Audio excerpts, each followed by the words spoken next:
Welcome back to the Sean McDermott Show, and it's now time to take a look back at the tape from the Bills' division clinching win over the Jets with our good friend Eric Wood. The Bills outgained the Jets 424 to 53 total yards. They had 9 sacks in the game. What did you see from the Bills in Week 18? Well, the Bills played really solid complementary football, and the offense started off the game with a touchdown drive early, and they were able to put them away late in the game. The defense was all over this Jets offense. You mentioned it, the 53 total yards, and a lot of that had to do with the pass rush, and we'll take a look at that on the tape. Well, let's start with that first offensive drive of the game. Devin Singletary snaps off a 40-yard run on 3rd and 2 to get into the red zone. What'd you see on this running play? So this is an interesting formation that Brian Daboll used. I haven't seen this from the Bills yet this year. So they bring in their extra offensive lineman, Tommy Doyle, and they're going to put him at right tackle. Traditionally, they put him at tight end. Here they move their right tackle, Spencer Brown, over to left tight end. They also have Reggie Gilliam lined up in a little bit of a wing. Dawson Knox motions in. This makes it very tough for the Jets to be gap sound, and Devin Singletary exploits it, and he's able to cut back, get it to the second level, and rip off 40 yards on this play. Yeah, and that set up an incredible touchdown where Josh found Stephon Diggs from 10 yards out on this third down. Besides the acrobatics of this one, what did you see? So Josh Allen's able to escape the pocket. He starts rolling to his right. Josh Allen rolling to his right is generally when he's most effective. And so he gets out of the pocket, and with a guy dragging on him at the end, Josh shows off his strength here and also a little bit of his competitiveness to keep this play alive and not settle for 3 points on third down. Steph Diggs does a great job of staying alive and dragging his toe to get it in for the first score of the game. All right, so let's fast forward to the fourth quarter. Josh hits Gabriel Davis on what looked like a familiar play for a 27-yard gain. Break this play down for me. We've seen this concept from Brian Daboll throughout this season. And so Gabe Davis is going to motion down, and everybody thinks he's blocking, especially based upon the formation.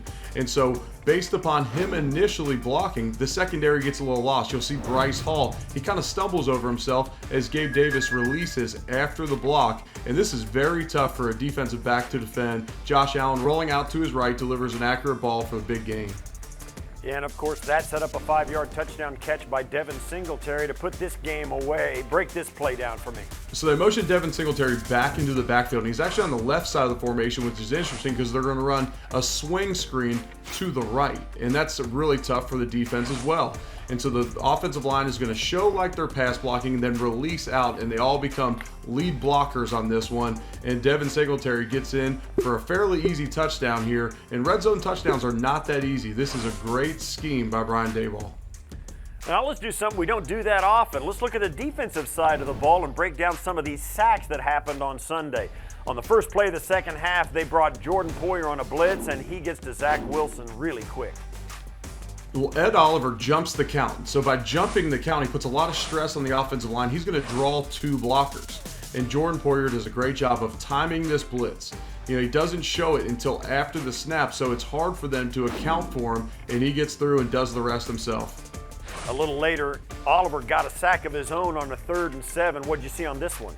This is an interesting lineup here because you have Ed Oliver at defensive end. He's going to be lined up over the left side of the Jets offense. And in a one-on-one pass rush rep here against former Buffalo Bill Connor McDermott, he's going to press him up the field and then late hit him with a little bit of a spin move. We don't get to see Ed Oliver rush the passer on the outside as well, and I'm not saying they need to move him out there exclusively, but when you can put pressure on the defense and get guys moving around like this, and you can get a guy like Ed Oliver one-on-one, he can make the offense pay.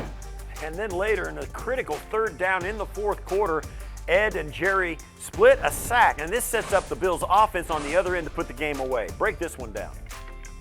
So here they have 3 defensive linemen all lined up on the right side of the Jets' offensive line in a pretty standard rush. And this sack takes a little bit of time to get to, so you have to give credit to the defensive backs in the secondary for providing great coverage and down the field. But it's just a little stunt between Ed Oliver and Boogie Basham. You have both the defensive ends rushing hard on the outside, and that pressure collapsed on Zach Wilson all throughout the game. That's great stuff as always, Eric. Thanks for this, and we'll talk to you next week.